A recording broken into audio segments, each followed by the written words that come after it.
Paris n'est pas un désert culturel l'été, la preuve avec les invités de la Une francophone.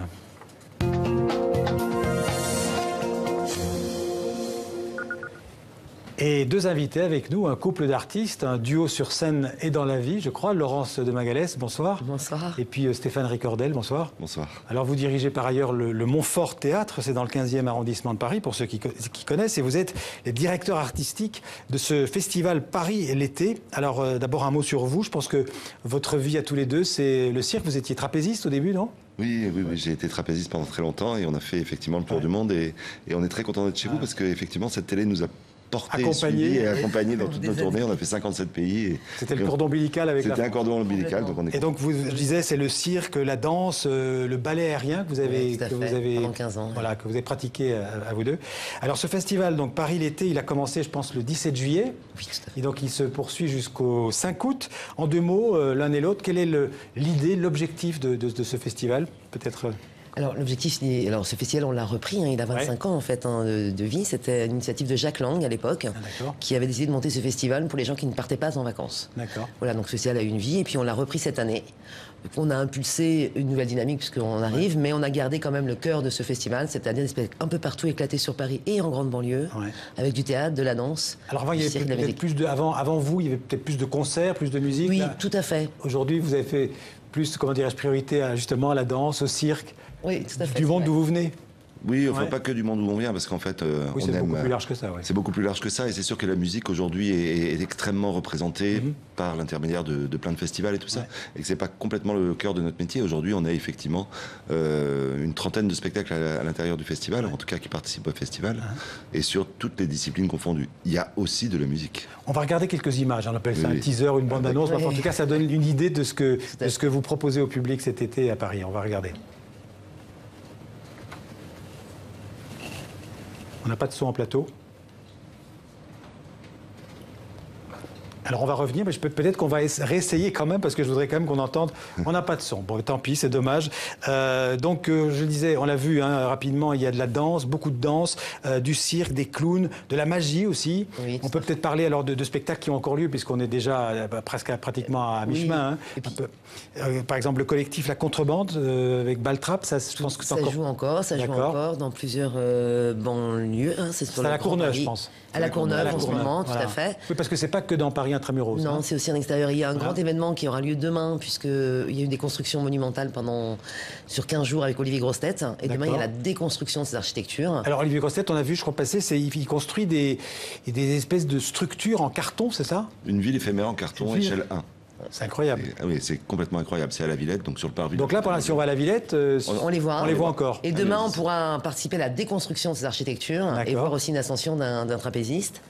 Alors, j'ai vu qu'il y avait aussi de la danse avec Balabala. Je pense que ça, c'est encore visible, si j'ose dire. Tout à fait. Ce soir, nous avons Sidi Larbi, Charkaoui et Chantala aussi dans le lycée de Cours, mais c'est complet, malheureusement, ces deux représentations, c'est les deux dernières. Et je donne quand même le Balabala, c'est des artistes indonésiens, c'est ça ? Ce sont 5 filles indonésiennes avec un metteur en scène qui s'appelle Eko Suprianto, qui est un très très grand chorégraphe indonésien sur une évolution du Pencak Silat, qui est un art martial indonésien. Et effectivement, là, il reste des places, parce que c'est encore dans une semaine, donc ça commencera vendredi, samedi et dimanche prochain. Et c'est un spectacle fabuleux. Et ça se passe, je pense, au lycée Jacques Delcourt, c'est dans le 9e arrondissement de Paris. De Cours, j'ai mis un L en trop. C'est pas grave. Voilà. Et donc on va regarder le teaser, parce que comme ça nous donnera un peu une idée de ce que vous proposez. Avec du son. Au milieu de l'océan Indien, mais encore moins de terre. Dans le joli pays les oreilles, tout en apprenant miracle. Ici, moi, elle est vraiment très bien. Moi, elle trouve mon rougaille, l'amoureux, chérie qu'elle. Lui, il a pas changé, il est toujours pareil pour raconter des histoires créoles. Quand les cosses trop vite, puis qu'il y a que ça, même il est drôle. Mais fais attention, ennuie pas du tout, on est là, pas le temps de discuter. Quand les cosses pas dans son dos, on va croquer son rire. Monsieur Jaco, qui connaît un où, n'a point de bouger, c'est les plus gentils coups. Sur la plage chauve, nous l'a grandi à côté, ça même lui fait nous l'amitié. Lui n'a pas changé, il est toujours pareil pour raconter des histoires créoles. Quand les cosses trop vite, puis il y a que ça, même il est drôle.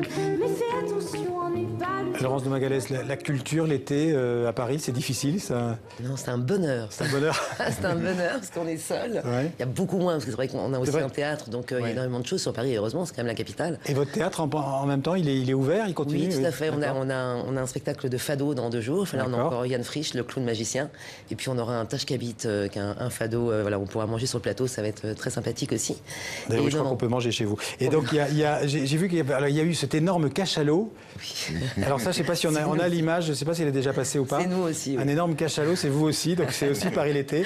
Donc qui s'est échoué par hasard, donc sur un quai de la Seine. Ça, c'est un gros canular, ça. Ouais.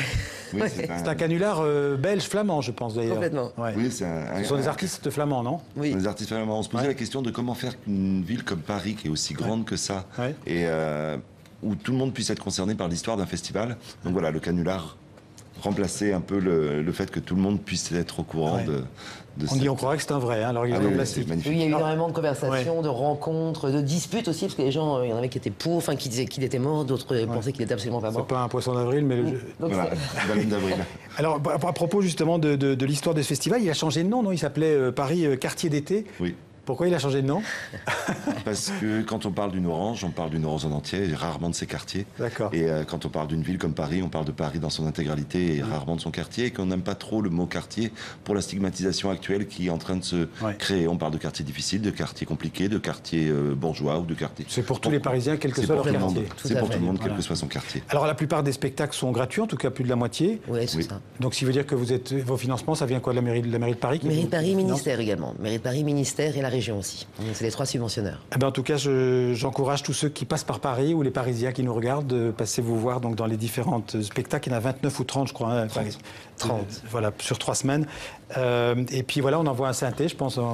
On indique votre site internet. Et donc, merci. Bon, on voit qu'à Paris, l'été, c'est pas que Paris-Plage. Hein. Non, c'est ça. C'est aussi Paris-Plage. C'est aussi Paris-Plage, mais pas que Paris-Plage. Merci à tous les deux. Merci beaucoup. Et bon festival. Merci beaucoup. Voilà, c'est la fin.